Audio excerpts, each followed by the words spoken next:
कल शाम को एक भयंकर हादसा हुआ। मैं आज स्थान पर जाकर के सारी चीजों को देख करके आया हूं। अस्पताल में भी जो घायल नागरिक थे उनसे मैंने बात की है।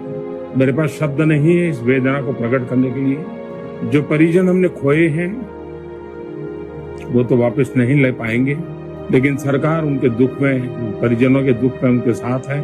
सरकार के लिए ये घटना अत्यंत गंभीर है और जो भी दोषी पाया जाएगा उसको सख्त से सख्त सजा हो, उसे बख्शा नहीं जाएगा। मैं यहाँ के नागरिकों का भी हृदय से अभिनंदन करता हूँ, क्योंकि उन्होंने इस संकट की घड़ी में, चाहे ब्लड डोनेशन का काम हो, चाहे रेस्क्यू ऑपरेशन में मदद की बात हो, जो भी उनसे बन पड़ता था करने का प्रयास किया है।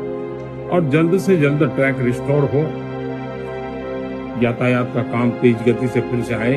परमात्मा हम सबको शक्ति दे कि हम जल्द से जल्द इस दुख की घड़ी से निकलें।